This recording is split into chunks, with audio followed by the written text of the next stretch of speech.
పిల్లలు పేరెంట్స్ మెచ్చిన university Sankalchand Patel university Gujarat.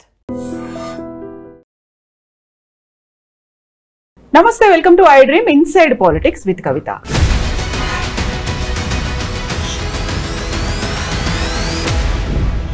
Kaleshwaram ప్రాజెక్టుకి సంబంధించి కర్త కర్మక్రియ కంప్లీట్ గా కేసీఆరే. కేసీఆర్ చేసినటువంటి తప్పు వల్లే మేడిగడ్డ కుంగిపోయింది. ఇక కేసీఆర్ అరెస్ట్ తప్పదు. ఈ మధ్య కాలంలో వినిపిస్తున్నటువంటి వార్తలు, విశ్లేషణలు ఇవి. యాక్చువల్గా పీసీ ఘోష్ కమిషన్ నివేదికలో ఏముంది, దాని మీద కేబినెట్ ఎలాంటి నిర్ణయం తీసుకోబోతోంది, ఆ ముగ్గురి అరెస్ట్ తప్పదా, వీటి గురించి మాట్లాడుకుందాం. మనతో పాటుగా ఉన్నారు పొలిటికల్ అనలిస్ట్ ప్రకాష్ గారు. నమస్కారం. సో మీరు కూడా పీసీ ఘోష్ కమిషన్ ముందు అటెండ్ అయ్యారు 101 సాక్షిగా. మొత్తం 119 మంది అందరూ కేసీఆర్ గురించే చెప్పారా? అన్ని వేళ్ళు కేసీఆర్ వైపే చూపించాయా? అట్లా ఉండదమ్మా. ఎప్పుడు కూడా ఎంక్వైరీ అనేది వాళ్ళు కొన్ని అంశాలు పెట్టుకుంటారు. ఇప్పుడు ఘోష్ గారు ఏం చేశారంటే తనకిచ్చిన టర్మ్స్ ఆఫ్ రిఫరెన్స్ ప్రకారంగా ఇర్రెగ్యులారిటీస్, ఆ ఇర్రెగ్యులారిటీస్ ఏమేమి జరిగి ఉంటాయి అనే దాని మీద ఆయన కొన్ని పాయింట్స్ రాసుకొని వాటిని ఆ ఎంక్వైరీ సమయంలో ఒక్కొక్క సాక్షిని బట్టి ఆ సాక్షి అందులో భాగస్వామ్యా కాదా, బయట నుంచి వచ్చాడా, కోదండరాం లాంటి వాళ్ళు కూడా వచ్చారు, మా లాంటి వాళ్ళం వచ్చాం. నేనేమో కొంత కార్పొరేషన్లో ఉన్నాను ఆ టైంలో చైర్మన్గా, కోదండరాం గారు కంప్లీట్ బయట ఉన్నారు.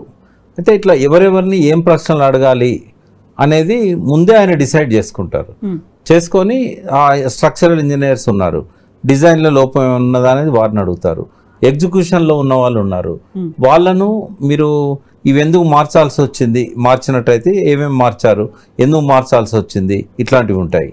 తర్వాత ఆపరేషన్ అండ్ మెయింటెనెన్స్ వాళ్ళు ఉంటారు, వాళ్ళకు సంబంధించిన క్వశ్చన్స్ వేరు ఉంటాయి. మీరు రిపేర్లు చేశారా మొదలైన కాడ నుంచి, ఎందుకు చేయలేదు, ఇట్లాంటివి ఉంటాయి. అయితే అందరు సాక్షులు సేమ్ ప్రశ్నలు ఉన్నాయి, సేమ్ ఆన్సర్స్ కూడా ఉండవు.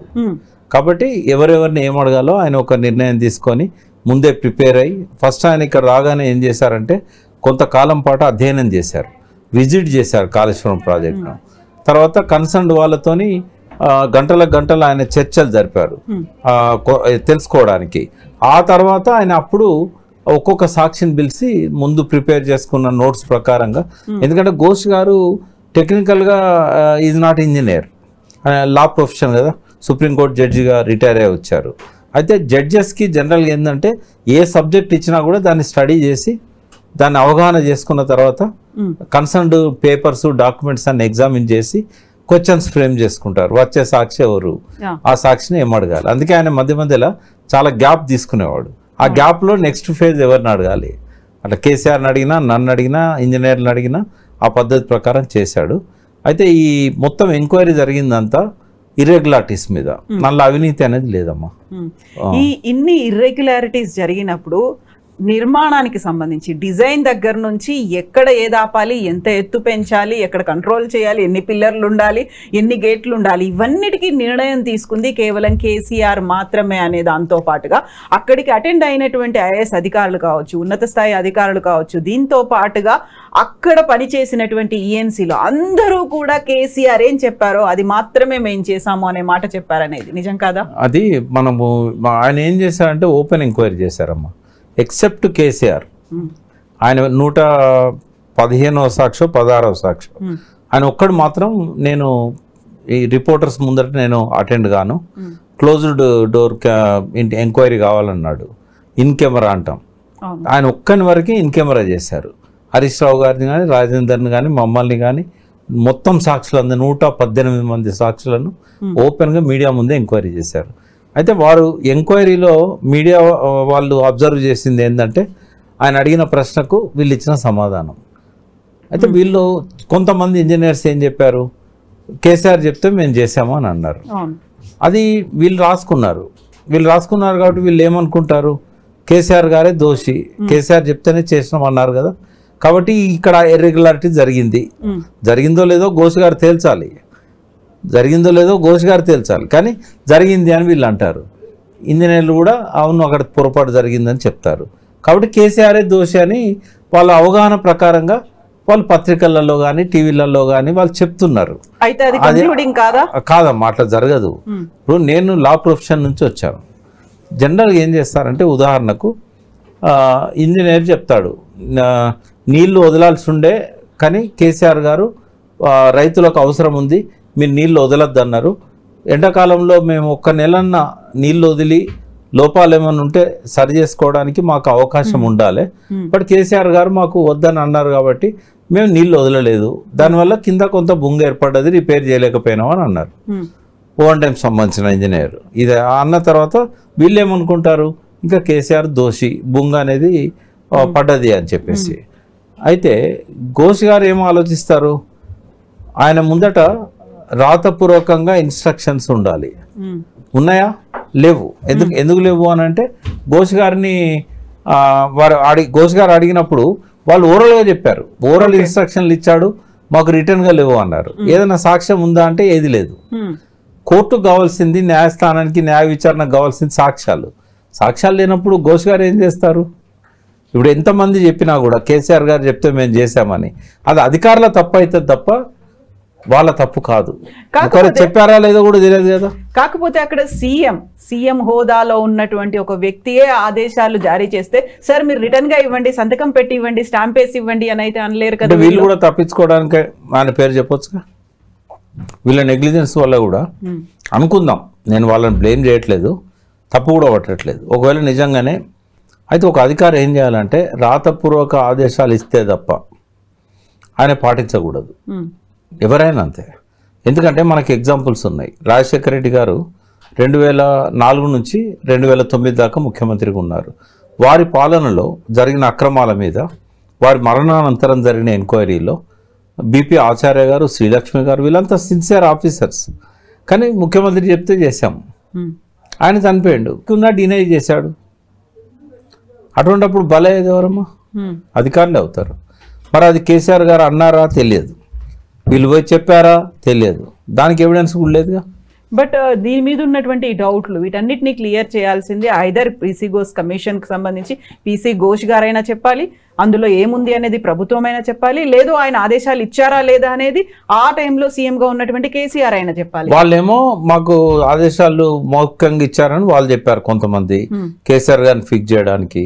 కేసీఆర్ గారేమో నేను ఏమి ఇచ్చినా కూడా రిటర్న్ గానే ఉంటది కదా, ఓవరాల్ గా ఎవరేం చెప్పినా నాకు సంబంధం లేదని చెప్పారు. ఆన్ రికార్డ్ అంతే, ఇంకేముంటది.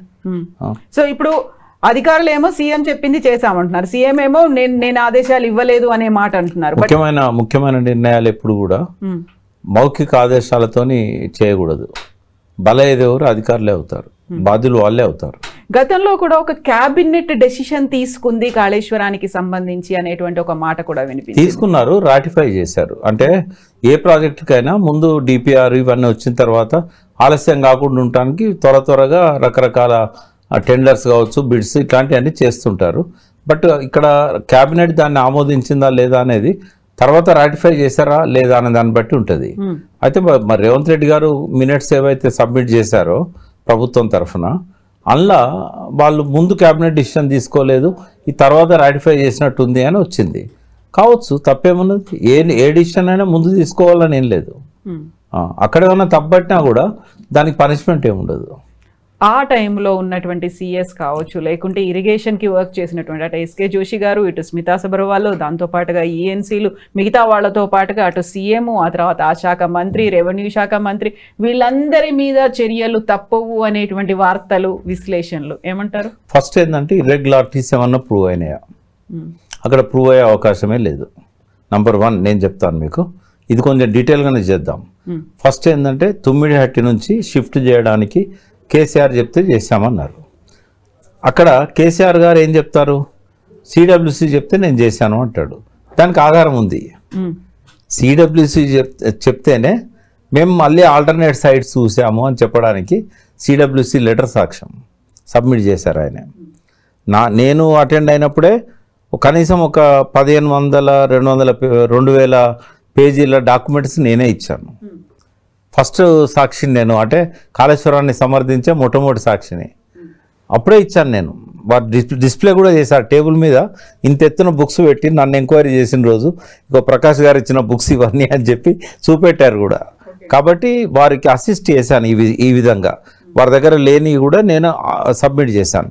వారికి క్లారిటీ వచ్చింది, ఎందుకంటే సిడబ్ల్యూసీనే చెప్పింది ఎందుకు చెప్పిందమ్మా 148 ఎత్తు కంటే ఎక్కువ పెంచను అనేది పేపర్లలో వచ్చింది. కేసీఆర్ గారు బర్త్డే రోజు కూడా పోయి ట్రై చేశారు. విద్యాసాగరరావు గారు కూడా ఎంత ట్రై చేసినా కాలేదు అక్కడ. ఆ విద్యాసాగరరావు గారు గవర్నర్గా ఉన్నారు. అయితే ఎట్టి పరిస్థితుల్లో ఫడ్నవీస్ వెనక్కి తగ్గనన్నాడు 148కి. అప్పుడు ఏమైతే రిజర్వాయర్ కెపాసిటీ 5.6 టీఎంసీలకు వెళ్ళి 1.8 టీఎంసీకి పడిపోతుంది. 1.8 టీఎంసీలో మనకు వచ్చే ఫ్లో ఏదైతున్నదో 165 టీఎంసీలు అనుకుందాం. కాసేపు వెదిరే శ్రీరామ్ చెప్పినట్టుగా అవైలబుల్ వాటర్ 165 ఉంది. అందులో ఏం రాశారంటే perceived flows of upper states, అంటే పైన వాళ్ళు వాడుకోకపోవడం వల్ల ఈ ఫ్లో ఉంది, వాళ్ళు వాడుకుంటే ఇది రాదు, ముందు ముందు వస్తుంది అన్న గ్యారంటీ లేదని రాశారు వాళ్ళు. సరే వారు అన్నట్టు 165 టీఎంసీలో ఉన్నది అనుకుందాం. దాని నుంచి మనం లిఫ్ట్ చేసుకోవడానికి స్టోరేజ్ లేదు. 1.8 టీఎంసీ అని అంటే వచ్చిన నీళ్ళు వచ్చినట్టు జంప్ అయి వెళ్ళిపోతూ ఉంటాయి నదిలో. కాబట్టి అక్కడ మనం పొయ్యే వాటర్లోకి వెళ్ళి లిఫ్ట్ చేసుకోవాలి. మ్యాక్సిమం ఎంత చేసుకోగలుగుతామంటే ఇంజనీర్లు చెప్పి 2 ప్రాంతాల ఇంజనీర్లు చెప్పిన దాని ప్రకారమే మహారాష్ట్ర అండ్ తెలంగాణ 148 ఎత్తులో కేవలం 44 టీఎంసీలు. అంటే ప్రాణహిత చేవెళ్ళ ఒరిజినల్ ప్రాజెక్ట్కి ఏమో 16,40,000 ఎకరాలకు నీళ్ళు ఇవ్వాలి, 30 టీఎంసీలు హైదరాబాద్కి ఇవ్వాలి. తర్వాత ఇంకొక 15 టీఎంసీలు దాదాపుగా ఎన్ రూట్ విలేజెస్తో పాటుగా ఇండస్ట్రియల్ వాటర్ సప్లై ఎన్టీపీసీకి ఇవ్వాలి, 40 టీఎంసీలు ఇదే ఉంది. మరి 16,40,000 ఎకరాలకి ఇవ్వాలంటే మినిమం 164 టీఎంసీలు కావాలి. ఇది కాక సెకండ్ ఏంటంటే వీటితో పాటుగా ఉద్యమ కాలంలో నిజాం సాగర్ ప్రతి సంవత్సరం ఎండిపోతూ ఉంది, సింగూరు ఎండిపోతూ ఉంది. పైనుంచి మంజీరా మీద మహారాష్ట్ర 32 బ్యారేజీలు కట్టింది, కర్ణాటక 5 బ్యారేజీలు కట్టింది. ఇవి నేనే బయట పెట్టాను 2002లో. అవి ఆపలేకపోయింది చంద్రబాబు నాయుడు కానీ తర్వాత రాజశేఖర రెడ్డి కానీ. నీళ్ళు వస్తలేవు, వచ్చినట్టు వాళ్ళు లిఫ్టులు ఈ బ్యారేజీల దగ్గర 2 దిక్కుల లిఫ్టులు పెట్టుకొని వాళ్ళు తీసుకుపోతాను. సింగూరుకు నీళ్ళు వస్తలేవు, దాని కింద 40,000 ఎకరాల ఆయకట్టు ఉంది.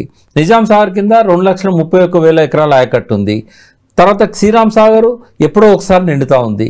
ఫస్ట్ ఫేజ్కే నీళ్ళు సరిగా పోవట్లేదు, సెకండ్ ఫేజ్కు పోయే అవకాశమే లేదు. అప్పర్ మానేరు ఎండిపోతూ ఉంది. ఇవన్నీ చూసిన తర్వాత కేసీఆర్ ఏం చేశారంటే కొత్త ఆయకట్టుకు కూడా డిమాండ్స్ ఎక్కువ వచ్చినాయి. కేసీఆర్ వచ్చినాక 18,25,000 ఎకరాలు కొత్త ఆయకట్టు, 18,75,000 ఎకరాలు పాత ఆయకట్టు, అంటే 37 లక్షల ఎకరాలు ఇంకా డిమాండ్స్ వచ్చాయి. ఉదాహరణకు బాల్క సుమన్ ఆయన ఏం చేశాడు, ఆ పైన మేడిగడ్డ నుంచి అన్నారం వరకు సుందిళ్ళ దాకా కూడా అవతల వైపు అన్నారం మేడిగడ్డ దగ్గర ఇది ఉంటుంది, ఏది చెన్నూరు నియోజకవర్గం ఉంటుంది అదర్ సైడ్.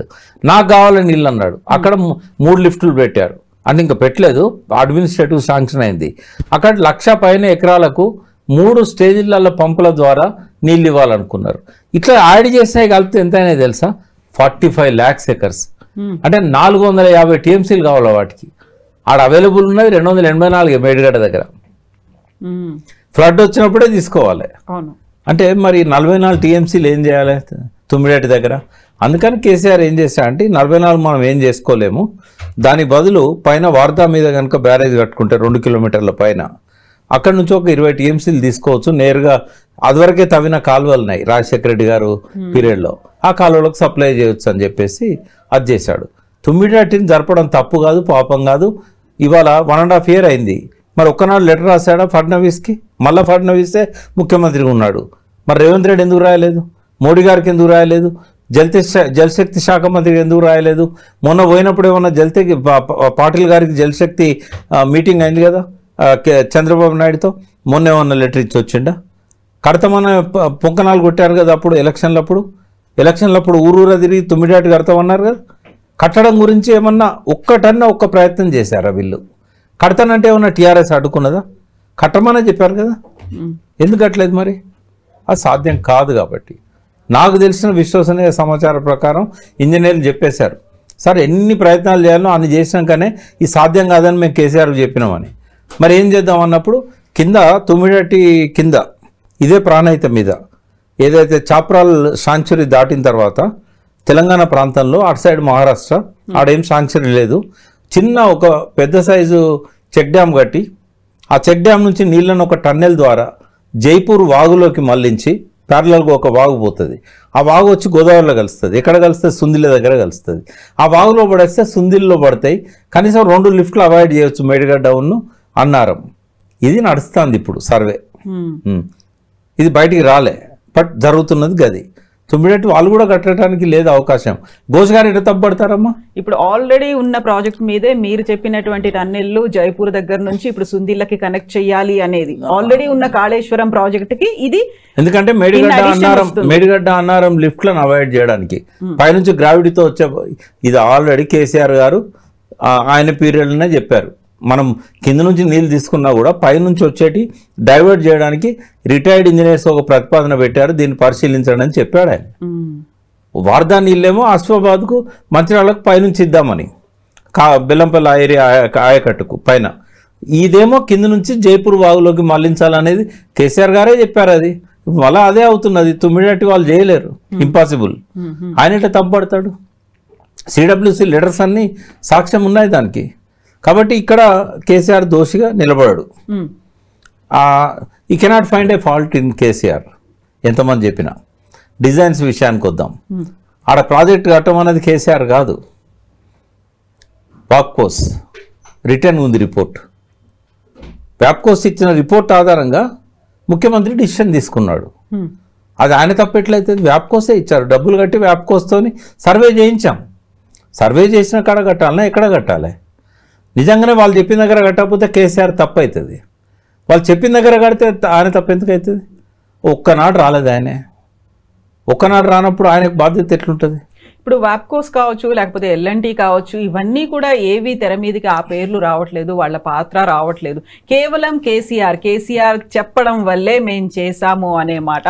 ఈ ఉచ్చులో అధికారులు, సీనియర్ అధికారులు కూడా, వాళ్ళు కూడా కేవలం నామమాత్రంగా ఉన్నారు, నిమిత్త మాత్రంగానే ఉన్నారు. కేసీఆర్ ఇచ్చినటువంటి ఆర్డర్స్ ని ప్రతి ఒక్కరూ ఫాలో అయ్యారు. అందువల్లే కాళేశ్వరంలో అవకతవకలు జరిగాయి. అట్లా నమ్మరు కదా, ఎందుకంటే అడ్మినిస్ట్రేటివ్ శాంక్షన్ ఉంటుంది. అది ఎవరి సంతకం ఉంటుంది? Secretary, principal secretary. ఇప్పుడు ప్రతిదీ ఏది కట్టాలన్నా దానికి ఈవెన్ ఒక 5 లక్షల రూపాయల కంటే ఎక్కువ ఉన్న ఏ పనికైనా టెండర్స్ ఉంటాయి. టెండర్స్ దేన్ని బట్టి ఉంటాయి? అడ్మినిస్ట్రేటివ్ శాంక్షన్ బట్టి ఉంటాయి. అడ్మినిస్ట్రేటివ్ శాంక్షన్లో బడ్జెట్ ఉంటుంది, ఈ ప్రొసీజర్ ఉంటుంది, ప్రిన్సిపల్ సెక్రటరీ సంతకం ఉంటుంది, ఫైనాన్స్ క్లియరెన్స్ ఉంటుంది. కేసీఆర్ ఒక్కడు ఎట్లా బాధ్యుడవుతాడు? ఇదంతా ఉంటుంది కదా. అంటే పరిపాలన గురించి అనుభవం లేని వాళ్ళు ఏదైనా మాట్లాడతారు. ఇంజనీర్లు ఏం చెప్తారు? డిజైన్ ఎవరు చేశారు అంటే మా సిడిఓ చేశారంటారు. సిడిఓ ఇప్పుడు కేసీఆర్ మీద ఆరోపణలు ఏమొచ్చినా కూడా నేను చెప్తాను. నంబర్ 1 ఏంటంటే సిడిఓ నరేందర్ రెడ్డి అని సిడిఓ ఉండే, ఆయన ఏమన్నాడు, నాకు సరిపోని సమయం ఇవ్వలేదు, తొందరగా కావాలని చెప్పి కేసీఆర్ ఒత్తిడి చేశాడు అన్నట్టు. ఒత్తిడి చేయడంలో తప్పేముందమ్మా? అప్పటికి 3 నెలలు 4 నెలలు ఆయన దగ్గర ఉంది. అడిగాడు ఘోష్ గారు, నీ దగ్గర ఎప్పుడు ఇచ్చారు నీకని. 4 months కిందనే డేట్ చెప్పాడు ఆయన. మరి ఒత్తిడి చేసిండు అంటే చేయడా? ఒక ముఖ్యమంత్రికి ఆత్మహత్యలు ఆపాలని ఉంటుంది, నీళ్లు తొందరగా రావాలని ఉంటుంది, పనులు తొందరగా కావాలని ఉంటుంది. లేట్ అయినా కొద్ది స్టీల్ ఖర్చు పెరుగుతుంది, సిమెంట్ ఖర్చు పెరుగుతుంది. డిజైన్ కాడనే రోజుల కొద్ది నెలల కొద్ది పెట్టుకోవచ్చా? కాకపోతే అక్కడ జరగాల్సినటువంటి భూసార పరీక్షలు కావచ్చు, స్టెబిలిటీ అనేది ఇవన్నీ తప్పు. నేను ఇసుక ఉన్న నేలలో ఎలా కట్టారు? బ్యారేజీలు ఇసుక నేలనే కడతారు, వాళ్ళకి తెలియదు. మన దౌర్భాగ్యం ఏంటంటే, సార్ తెలియకపోవడం తప్పు కాదు, మాలాంటి వాళ్ళము ఆ తప్పురా బాబు నువ్వు సరి చేసుకో అంటే కూడా నెలల కొద్ది మాట్లాడాడు రేవంత్ రెడ్డి. ఒక రేవంత్ రెడ్డి కాదు, చాలామంది పేర్లు చెప్పాను, చాలామంది ఎంపీలు మాట్లాడారు, మినిస్టర్లు మాట్లాడారు. వీళ్ళకు బ్యారేజ్కి డ్యాముకి తేడా తెలియదమ్మా. అంటే కొంతమంది విశ్లేషకులకు కూడా తెలియదు. మన దగ్గర నాకు బాధ అనిపిస్తుంది, మిలియన్స్ ఆఫ్ సబ్స్క్రైబర్స్ ఉంటారు, వాళ్ళు కూడా అట్లే మాట్లాడతారు. నాగార్జున సార్ ఎట్లుంది, శ్రీశైలం ఎట్లుంది చెక్కు చెదరకుండా అంటే అవి డ్యామ్స్. అవి డ్యామ్స్ ఏమో రాతి పునాది మీద కడతారు, ఇవేమో ఇసుక ఉన్న దగ్గరనే కడతారు. ఇవి హ్యాంగింగ్ స్ట్రక్చర్స్. ఇవి వీటికి గట్టి భూమి దొరికేదాకా తవ్వరు. బ్యారేజ్ అంటేనే అది. అయితే తెలంగాణలో ఎన్నడూ బ్యారేజ్ కట్టలేదమ్మా, ఒక్కనాడు కూడా. బ్యారేజీలు కట్టిన అనుభవం తెలంగాణకు లేదు. బ్యారేజీలను చూసిన అనుభవం తెలంగాణ వాళ్ళకు ధవళేశ్వరం చూసినప్పుడు, ప్రకాశం బ్యారేజ్ చూసినప్పుడు ఉంటే ఉండొచ్చు. కానీ అన్ని దిక్కుల బ్యారేజీల కింద రాతి పునాదో లేకపోతే గట్టి పునాదో ఉండాలని ఏం లేదు. అందుకే సీకెండ్ పైల్స్ అనేటి ఆడ షీట్స్ బదులు సీకెండ్ పైల్స్ వేశారు, కొద్దిగా లోతుకుంటే బాగుంటుంది అని చెప్పి. అది తెలుగుకి ఇష్టం వచ్చినట్టు మాట్లాడారు. అది కూడా కేసీఆర్ తప్పు కాదు. ఎలాంటి వాళ్ళు ముందు షీట్ పైల్స్కే పోయారు. పని జరుగుతున్న క్రమంలో అవి బెండ్ అయినాయి. ఎందుకు అవుతున్నాయి అని అంటే ఇక్కడ షీట్ పైల్స్ కింద ఇసుకనే కాకుండా మొరం ఉన్నది, దీనివల్ల అవి పోతలేవు కిందికి, కాబట్టి షీట్ పైల్స్ బదులు సీకెంట్ పైల్స్ పెట్టాల్సి వస్తుంది అని చెప్పారు. అయితే అవన్నీ ఘోష్ గారి ముందు చెప్పారు వాళ్ళు, ఎందుకు మారాల్సి వచ్చిందో కూడా చెప్పారు. అది ఆయన టెక్నికల్గా దాన్ని స్టడీ చేసి ఆ తప్ప ఒప్ప ఇర్రెగ్యులారిటీ అనేది డిసైడ్ చేస్తాడు. తర్వాత 1800 కోట్లతో ముందు డిపిఆర్లో వైప్ కోసం మేడిగడ్డ గురించి ప్రతిపాదించింది. డిపిఆర్ రాసేటప్పుడు అదివరకు ఉన్న అంచనాలను బట్టి ఇక్కడ ఇంత లెంత్ ఉన్నది, ఇన్ని పిల్లర్స్ వస్తాయి, దీనికి ఇంత సిమెంట్ అవుతుంది, దీనికి ఇది అవుతుంది అని చెప్పి రాస్తారు. ఎప్పుడు కూడా డిపిఆర్లో ఉన్నట్టుగా ఫీల్డ్ మీద ఉండదు, మారుతుంది. 4000 కోట్లు దాటింది ఖర్చు. దాన్ని చాలామంది తప్పు పట్టారు బయట. 1800 కోట్లది 4000 కోట్లకు పెంచిండంటే 150 రెట్లు తిన్నాడు అని, 150% పెన్షన్లు, అదంతా కేసీఆర్ ఇంట్లోకే పోయిందని మాట్లాడతారు. అంటే అక్కడ ఉన్న సమస్యలు షీట్ పైల్స్కు సీకెంట్ పైల్స్కు తేడా ఉంటుంది బడ్జెట్లో. రెండవది, అక్కడ గోదావరి అనేది బాగా ఫ్లాష్ ఫ్లడ్స్ వచ్చే నది, ప్రపంచంలోనే అత్యంత ఎక్కువ వేగంగా వరద నీరు వచ్చే నది అది. దాన్ని తట్టుకునే విధంగా డిపిఆర్ చేసేటప్పుడు వ్యాప్కోస్ ఏం చేశారు, జనరల్గా బ్యారేజీలు కట్టినప్పుడు ఎట్లా ఖర్చు ఉంటుందో దాన్ని బట్టి వేశారు. ఇక్కడ ఇంజనీర్స్ ఏం చేశారు, ఈ వేగాన్ని తట్టుకోవాలంటే ఇక్కడ ఎక్కువ కాంక్రీట్ ఉండాలి, ఎక్కువ స్టీల్ వాడాలి, ఇంకా మందం ఎక్కువ ఉండాలి, ఇట్లాంటివన్నీ వాళ్ళు సజెస్ట్ చేశారు. మళ్ళీ రీసర్వే చేశారు. చేసినప్పుడు బడ్జెట్ పెరిగింది. రెండవది, డిపిఆర్ చేసినప్పుడు జిఎస్టీ అనేది లేదు, తర్వాత జిఎస్టీ 18% అయింది. అది అడిషనల్ బర్డెన్. అంటే ఒక్క జిఎస్టీ 1800 కోట్ల మీద 18% అంటే పెద్ద అమౌంటే కదా అది.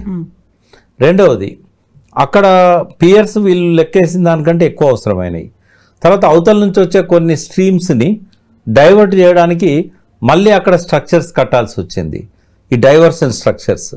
ఇట్లాంటి ఒక 10-15 కారణాలున్నాయమ్మా ఎందుకు పెరిగింది మేడిగడ్డ ఖర్చు అని. ఇంత ఓపికగా వీటిని వినే అవకాశం విలేకరులకు ఉండదు, ఆ లిటరేచర్ వీళ్ళకి అందుబాటులో ఉండదు. కానీ ఘోష్ గారికి ఖచ్చితంగా ఇవన్నీ వాళ్ళు సబ్మిట్ చేస్తారు. చేసినప్పుడు ఎందుకు 7 సార్లు ఎక్స్టెండ్ చేయాల్సి వచ్చింది, ఇవన్నీ స్టడీ చేయడానికి ఆయన టైం తీసుకున్నాడు. కాబట్టి ఇంత ఈజీగా ఇది కేసీఆర్ జైలు పంపేదో, హరీష్ రావుని జైలు పంపేదో ఏది కాదు ఇది. దీనిలో మీకు తెలుసా, కనీసం నాకు తెలిసి వారి మీద కామెంట్స్ కూడా ఉండవు ఘోష్ గారి రిపోర్ట్లో. వీళ్ళ మీద శిక్షార్హులు అని చెప్పి, లేకుంటే వీళ్ళ మీద ఎంక్వైరీ చేయండి, వీళ్ళ మీద విచారణ జరపండి అని చెప్పి ఈ ఇంజనీర్ల మీదనే వస్తుంది. ఇప్పుడు విజిలెన్స్ కమిటీ రిపోర్ట్లో 17 మంది ఇంజనీర్ల మీద చర్య తీసుకోండి అని రాశారు. ఎన్డీఎస్ఏ వాళ్ళు రాసిన రిపోర్ట్లో కారణం ఇదని చెప్పకుండానే కొంతమంది అశ్రద్ధ కారణం అని చెప్పి కొన్ని తప్పులు వాళ్ళు తీశారు. ఈ ఘోష్ గారు కూడా వారు ఇచ్చిన దాన్ని కూడా స్టడీ చేస్తారు కదా, చేసినప్పుడు దాని మీద డిపెండ్ అవుతాడు ఆయన. కాబట్టి వీళ్ళు చెప్పినంత ఈజీగా ఈ కేసీఆర్ను కేసు పెట్టేదో జైలు పంపేదో ఏది ఉండదమ్మా. ఇప్పుడు ఓవరాల్గా అన్ని 100 పేజీల రిపోర్ట్లో ఇన్ని రోజుల పాటు జరిగినటువంటి సాక్షులకి సంబంధించి ఆ ప్రశ్నలు, ఆ విచారణ అదే ఉంటుందా, లేకపోతే ఒక కంక్లూషన్స్ కూడా ఉంటాయా, ఇందువల్ల ఇది జరిగి ఉంటుంది, ఇందువల్ల కుంగిపోయి ఉంటుంది అనేది ఒక సైంటిఫిక్గా కూడా ఇవ్వాల్సినటువంటి అవసరం ఉంటుంది కదా. అది ఈయనకు బాధ్యత లేదమ్మా, అది ఈయన ఇయ్యలేడు కూడా. ఎన్డీఎస్ఏకు ఉంటుంది, అది ఎన్డీఎస్ఏ ఇయ్యలేకపోయింది. ఆయన చాలా రోజులు వెయిట్ చేశాడు కదా, ఎన్డీఎస్ఏ రిపోర్ట్ ఇస్తారేమో. ఇప్పటి వరకు కాళేశ్వరం కారణాన్ని ఎవ్వరూ నిర్ధారించలేదు. ఐజాన్ టుడే ఈ మేడిగడ్డ కుంగింది అంటే ఇది కారణము అని. తర్వాత బాంబులు పెట్టి పేల్చారని నేను ఒక ఆరోపణ చేశాను, అది కాదు అని కూడా ఎవరు ఖండించలేదు. అది కాదని చెప్పడానికి కూడా ఆధారాలు లేవు, అవును అని చెప్పడానికి కూడా ఆధారాలు లేవు. సర్కమ్స్టాన్షియల్ ఎవిడెన్స్ ప్రకారంగా నేను ఒక నిర్ధారణకు వచ్చాను. దాన్ని కేటీఆర్ గారు కూడా సమర్థించారు, అయి ఉండొచ్చు. మేము కూడా ఉండొచ్చు అని అంటున్నాం, ఉన్నది అని చెప్పట్లేదు. మరి దాన్ని రూల్ అవుట్ కూడా చేయడానికి లేదు. అది బాంబు కారణం కాదని చెప్పడానికి లేదు, అవునని చెప్పడానికి లేదు. మరి ఇప్పటి వరకు నిర్ధారణ చేయలేదు. అయితే ఇప్పుడు ఫామ్ హౌస్లో కేసీఆర్ కూడా కూర్చొని తన సహచరులతో లేకపోతే కీలకమైనటువంటి వ్యక్తులతో చర్చిస్తున్నారు అన్నట్టుగానే ప్రభుత్వం కూడా కేబినెట్ భేటీ జరుపుతోంది. దీనికి సంబంధించే మాట్లాడుతున్నారు. ఏం చేయాలి నెక్స్ట్, కేసీఆర్ మీద చర్యలు తీసుకోవాలా, ఎవరి మీద చర్యలు తీసుకోవాలి? యాక్చువల్గా పీసీ ఘోష్ కమిషన్ ఇచ్చినటువంటి నివేదికలో ఏముంది, ఆ వివరాలు కూడా ఇప్పటిదాకా బయటికి రాలేదు కదా అఫీషియల్గా. అసలు ఇప్పుడు కేబినెట్ మీటింగ్ జరుగుతుంది, నేను ఖచ్చితంగా చెప్పగలుగుతా ఆ రిపోర్ట్ కూడా వీళ్ళకి ఎవరికి అర్థం కాదు. ఎందుకలా? వీళ్ళకి ఎవరికి తెలియదు కదమ్మా. బ్యారేజ్ ఏందో డ్యామ్ ఏందో తెలియదు, సెకండ్ పైల్స్ ఏందో షీట్ పైల్స్ ఏందో తెలియదు, ప్రభుత్వం ఇచ్చిన ఇన్స్ట్రక్షన్స్ ఏంది, వాళ్ళు చెప్పిన సాక్ష్యం ఏంది. ఇప్పుడు 1000 పేజీలు స్టడీ చేయాలంటే కనీసం ఒక నెల రోజులు పడుతుంది. ఎందుకంటే టెక్నికల్ అంశాలు నవల చదివినట్టు చదవలేం. ఇప్పుడు నవల చదివినా కూడా కనీసం వారం రోజులు పడుతుంది 1000 పేజీల నవల చదవాలంటే. ఈ ముగ్గురు ఆఫీసర్స్ ఎవరు కూడా, ఇప్పుడు లా సెక్రటరీ ఉన్నాడు, ఆయన లా బ్యాక్గ్రౌండ్ తిరుపతి రెడ్డి గారు, అదేవిధంగా రాహుల్ బొజ్జా ఉన్నాడు ఐఏఎస్ ఆఫీసర్, ఇంకా ఇంకొక అతను ఎవరో జిఐడికి సంబంధించిన అతను అనుకుంటా. వీళ్ళకి ఎవరికన్నా ఇంజనీరింగ్ నైపుణ్యం ఉన్నదా? ఎవరైనా చదువుకున్నప్పుడు మరి బీటెక్ చేశారో లేదో నాకు తెలియదు. బట్ వీళ్ళకి అర్థం కావాలంటే వీళ్ళు ఇంజనీర్స్ ముందు పెట్టుకొని స్టడీ చేయాలి రిపోర్టు. ఘోష్ గారికి రాయడానికి ఆ నాలెడ్జ్ వచ్చింది, అర్థం చేసుకోగలగడానికి అని అంటే 1.5 సంవత్సరం పట్టింది. 119 మంది సాక్షులను విచారిస్తే ఆయన కొంత అర్థమైంది అది ఏందనేది. వీళ్ళకు 4 రోజులు కాలేదు ఘోష్ గారు రిపోర్ట్ ఇచ్చి, అంతే కదా. 4 రోజులలో 1000 పేజీల రిపోర్ట్ను అధ్యయనం చేసి వాళ్ళది సినాప్సిస్ తయారు చేసి రేవంత్ రెడ్డి ముందు పెట్టగలుగుతారా? పెడితే క్యాబినెట్లో అప్పటికప్పుడు నిర్ణయం తీసుకుంటారా? ఒకవేళ తీసుకున్నా కూడా దానికి ఏం శాంక్టిటీ ఉంటుందమ్మా, ఏం పవిత్రత ఉంటుంది? మళ్ళీ అది మాలాంటి వాళ్ళం కూర్చొని చదవాల్సిందే అది. అంటే అందులో కాంగ్రెస్ పార్టీలో ఎవరైనా ఇంజనీర్స్ వాటిని అర్థం చేసుకునే వాళ్ళు ఉంటే ఉత్తమ్ కుమార్ రెడ్డి వాళ్ళ సపోర్ట్ తీసుకొని వాళ్ళ ద్వారా అధ్యయనం చేయించాలి. లేదా ఇప్పుడున్న ఈఎన్సీ గారు స్ట్రక్చర్ ఇంజనీర్స్, లేకుంటే రిటైర్డ్ అయిన వాళ్ళు కొంతమంది ఉన్నారు, అట్లాంటి వాళ్ళకి దాన్ని అప్పచెప్తే ఏమన్నా అదంతా జడ్జిమెంట్ చదివి ఇక్కడ తప్పున్నదని చెప్పగలుగుతారు. ఇప్పుడు 4 రోజులు అవుతోంది నివేదిక ఇచ్చి, 4 రోజుల నుంచి విపరీతమైనటువంటి లీకులు అయితే కనిపిస్తున్నాయి, పతాక శీర్షికల్లో వస్తున్నాయి, విశ్లేషణలు కూడా అలాగే అవుతున్నాయి.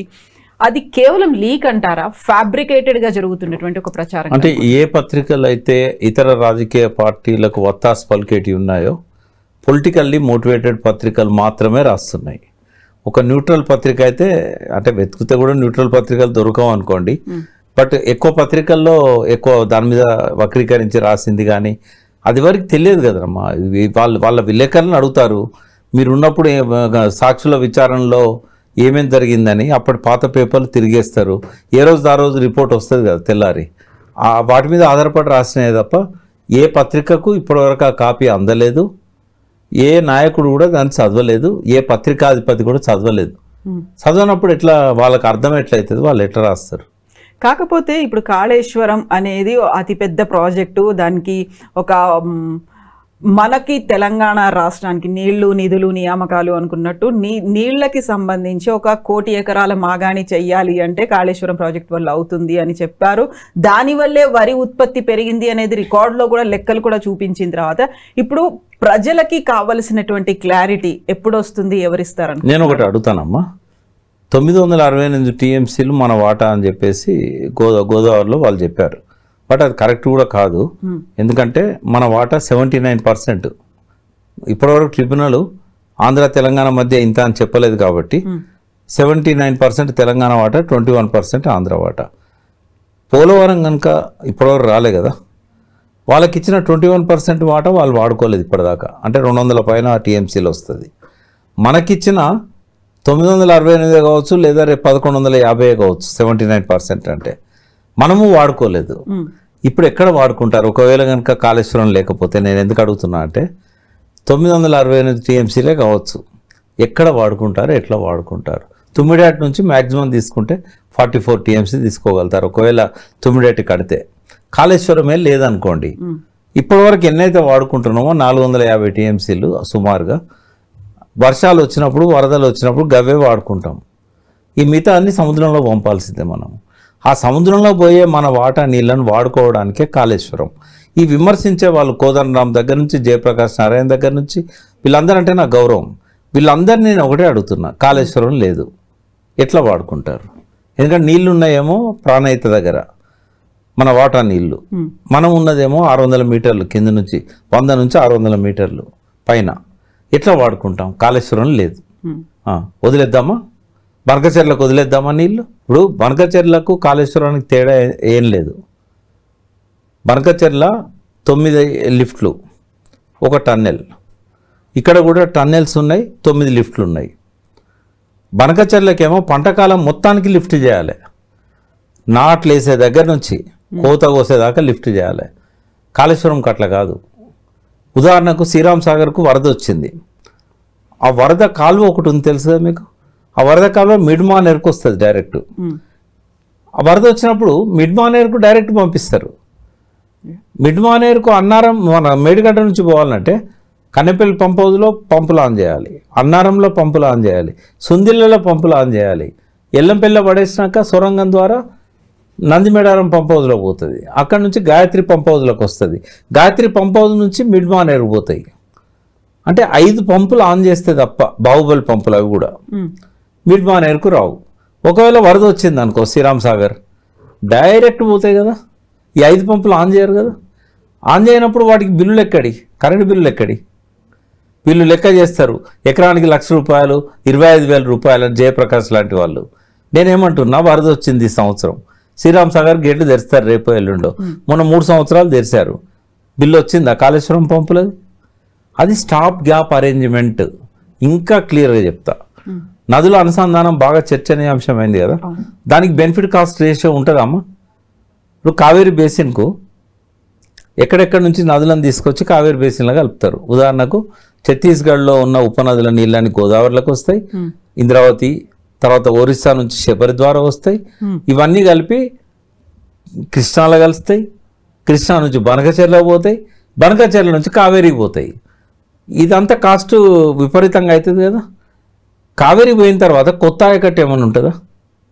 కావేరీ ఇదివరకు ఉన్న ఆయకట్టుకు నీళ్లు సరిపోతలేవని కదా నదుల అనుసంధానం. మరి దీనికి కాస్ట్ బెనిఫిట్ రేషియో ఉంటుందా నదుల అనుసంధానానికి? మరి ఇది కూడా ఇప్పుడు చాలా రాష్ట్రాలల్లో ఒక నది నుంచి ఇంకో నదికి నీళ్ళని తీసుకెళ్తున్నారు, ఉపనదులు. ఉదాహరణ మహారాష్ట్ర ఉంది. మహారాష్ట్రలో వేణుగంగా గోదావరి బేసిన్లో ఉంది, నల్గంగా ఇంకో బేసిన్లో ఉంది, కృష్ణా బేసిన్. వేణుగంగ నుంచి నల్గంగకు నీళ్ళని తీసుకుపోతున్నారు. అక్కడ అది నదుల అనుసంధానం కిందికి వస్తుంది. తర్వాత నర్మదా నుంచి సాబర్మతి, 2 గుజరాత్లోనే ఉన్నాయి. నర్మదా నుంచి సాబర్మతి తీసుకుపోయి సస్యశ్యామలం చేశారు, అది నదుల అనుసంధానం కిందికి వస్తుంది. ఇట్లా ఒక 100కు పైన ఈ ఒకే రాష్ట్రంలో ఉన్న నదులను పరస్పరం కలిపినప్పుడు ఏ ఇబ్బంది లేదు వాళ్ళకు. సెంట్రల్ నుంచి ఫండ్స్ కూడా ఇస్తున్నారు, వాళ్ళకి అనుమతులు ఇస్తున్నారు. దాన్ని ఎవడు క్వశ్చన్ కూడా చేస్తలేడు. మరి మనకేం పుట్టిందమ్మా? ఇప్పుడు మనం కలుపుతున్నది నదుల అనుసంధానం కాదా? ఇవాళ ప్రాణహిత నీళ్ళను గోదావరిలో ఇస్తున్నాం మేడిగడ్డ దగ్గర. జాగ్రత్త వినండి, ప్రాణహిత నుంచి వచ్చిన వరదను గోదావరిలో కలుపుతున్నాం. గోదావరిలోకి వెళ్ళి కన్నెపల్లి పంప్ హౌస్ నుంచి లిఫ్ట్ చేసి ఎక్కడ పంపుతున్నాం? మిడ్మానేరు పంపుతున్నాం. అంటే ఇక్కడ 3 నదులు ఇన్వాల్వ్ అయినాయి. 1 ప్రాణహిత, 2 గోదావరి, 3 మానేరు. మానేరు నుంచి మంజిరాకు పంపుతున్నాం, సింగూరు, నిజాం సాగర్. అంటే ఇది 4 ఉపనదుల అనుసంధానం. ఒక ప్రధాన నది, 3 ఉపనదులు. మరి సాబర్మతి నర్మదా లాగా దీన్ని ఎందుకు చూడరు? వేణుగంగా నల్గంగా లాగా ఎందుకు చూడరు? ఈ నదులు అనుసంధానం చేసినప్పుడు ఆ నది ద్వారా నీళ్ళు అందకపోతేనే కదా దీని నుంచి సప్లిమెంట్ చేసేది. ఇది ఒక సపరేట్ ప్రాజెక్టా?